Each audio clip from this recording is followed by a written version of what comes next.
Hello everyone and welcome back to the library. I'm Laura. Today is going to be the wrap-up of books 26 through 30 that I've read this year, so let's go ahead and get started. Book 26 was Pines by Blake Crouch, and this is the first book in the Wayward Pines trilogy. And this story follows Ethan Burke, who is a Secret Service agent who is sent to this town of Wayward Pines to find two other Secret Service agents who went missing on a mission there. When he gets to the town, he gets in a wreck and he wakes up in the hospital with no ID or any of his other belongings. And so the book just goes on to show what weird stuff is happening in this town and Ethan trying to figure out what is happening. Now, I have previously read Dark Matter by Blake Crouch, which I literally have on my shelves up there because I loved it so much that I bought it when I saw it on sale at a bookstore. And I was sad and disappointed about this one. I think the story could have been really cool. I'm not going to go into it because it is a trilogy and I'm not going to spoil any of it. Like I said, I read Dark Matter and really liked the writing and the story in there, but I was just bored by this one. I listened to the audiobook and I would just find myself zoning out, and I'm not really sure what happened in probably half of it. I mean, I know basically what happened because the important stuff I heard, but there was a lot of stuff that could have been left out, and I didn't find the writing very good.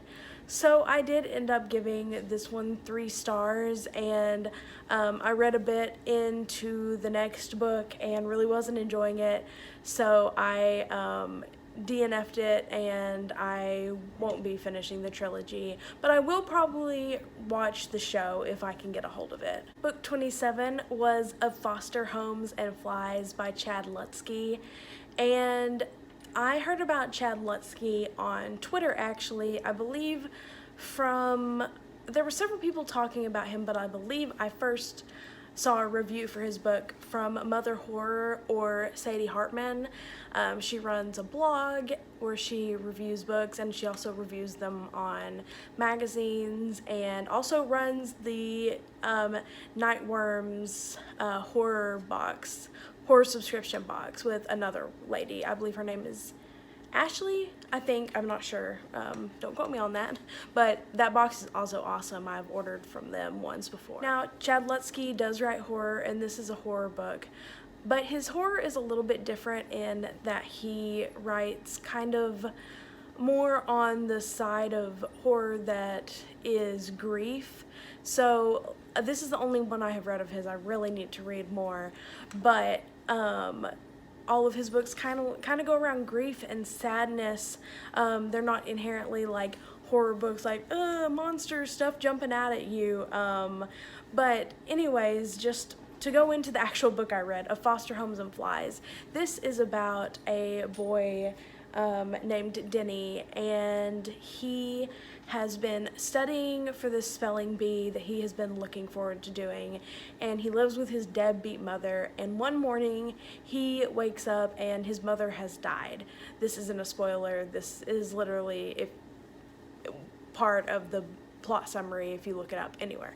But his mother has died, but he has wanted to do the spelling bee so badly that he does not call the police or anything, 911 at all, and he just leaves his mother's dead body in the house, and because he wants to do that spelling bee so badly.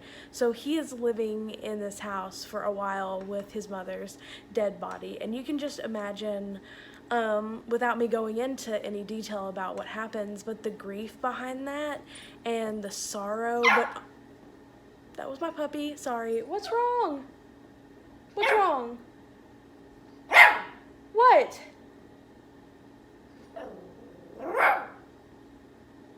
What? I'm talking to the camera.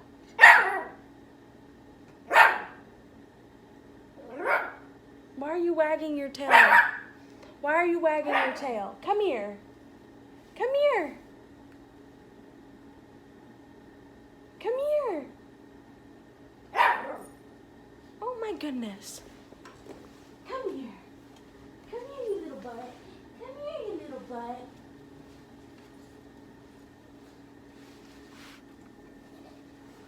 think she was jealous of me talking to the camera. Yes, is that it? Anyways, to continue on, you can see how this is horror because it revolves around this kid living in a house with his mother's dead body. Thank you. But it's also about the horror of grief and sorrow. And this book was awesome. I gave it 4.5 stars. Only took off half a star. It really would be 5 stars except for some dialogue and some character interactions that I believe were a little unlifelike. But that was my only issue with this book. I really encourage anyone who likes horror, but likes a little more on the literary side even, to go read this because it was amazing and I cannot wait to read more from Chad Lutzke. I guess we're gonna stay here with Mommy. So, book 28 was Dantes Town of Terror by Patrick R. Delaney. I need you here for support for this one, puppy. I will be honest and say I was sent this book for free by the author. He sent me a PDF of it actually, but I'm an idiot and couldn't figure out how to import the PDF to Kindle, so I actually just ended up buying my own Kindle copy anyway. So I was going to do a full video on this, but I don't feel like that is what I want to do anymore. Patrick, if you see this, this is just my review of it. I will just tell you what happened in this book first. This book starts off with 3 characters, Bill, Brian, and Kathy. Bill and Brian are friends, and Kathy is Brian's daughter, I believe. And they were going on a trip. I can't remember if they were going camping, but all of a sudden they are not in their truck anymore and they're lost in the middle of the woods. And so this happens, and then they end up eventually in this town, which doesn't have a name, but there's no one else in it, but there's all these monsters, really creepy monsters flying around, running around, and basically in this book they just have to figure out how they are going to survive this town and because they're lost in it. There's a lot more to go into it, but if anyone wants to read this, I don't want to spoil anything. I didn't enjoy this book at all. I actually enjoyed the beginning, so that's a lie. I enjoyed the beginning where they were lost in the forest. I love like lost in the forest stories. I don't know why. I haven't found many lately that have made me happy, but I don't know why. I've just always loved that trope of people being lost in forests. But I enjoyed that part. I enjoyed the beginning, but I knew it wasn't going to be that story because it's called Dante's Town of Terror. I knew they were eventually going to be in this town, but I didn't know much besides that. This is the author's first book, and you can definitely tell, and it's so awesome that he wrote a story and published it, but the main issue with it was editing. There were just a lot of issues, and I couldn't tell if that was just in the copy that I got, but there were also issues in the Kindle copy. Now I know he's come out with another version with some issues edited, but I don't know if the one I got on Kindle was that one or not, so I'm not sure about that. But even besides the grammatical errors and some stuff being spelled wrong, or just words missing, I just didn't like the writing that much. It was a 400-page book, and I didn't feel it needed to be that long. It is going to be a trilogy. There were a lot of things that could have been cut out because there was a lot of repetition in this, and just parts that could have been made much shorter. And again, I really commend this author, Patrick. I commend you for writing this and getting it published, because that is my biggest pro for this book, is that you can tell he loved what he was writing and he wanted to write it. This wasn't for money or even for reviews or anything. This was something... The dog just fell. This was something that he wanted to write, and you can tell he put his heart into the story. So that is a great thing about this book. Like I said, there are going to be 2 more in this series. It's going to be called the Infinity Killer Trilogy.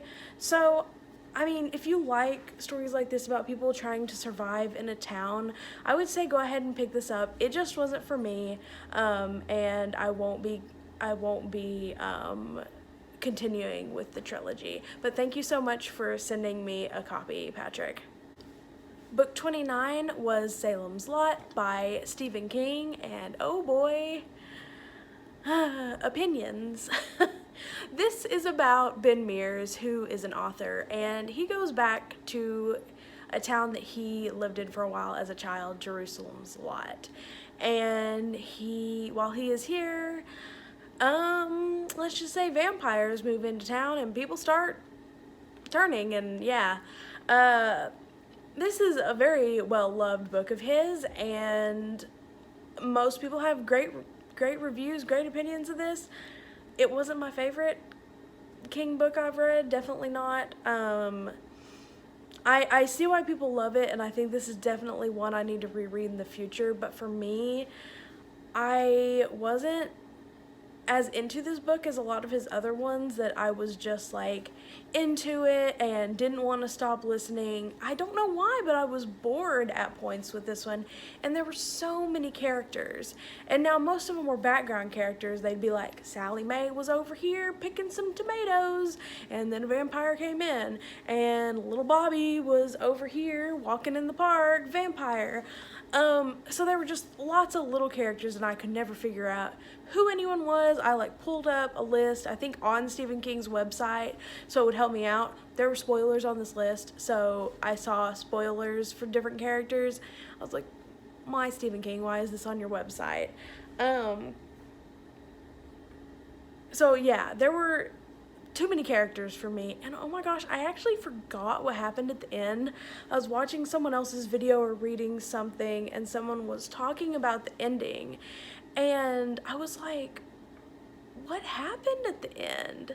And I had to go look it up, and I was like, that's not good. So again, I will read this book again. It had good writing because it's King.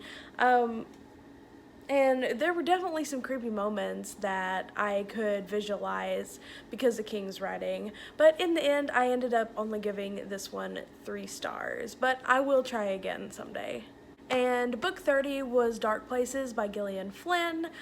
I have read Sharp Objects already, and I still need to read Gone Girl. I watched the movie before, so I want to forget a lot of that before I read the book. But anyways, Dark Places is her novel about Libby Day, who was the only survivor of a family massacre. Her 2 sisters and her mother were killed, and they were killed by her older brother.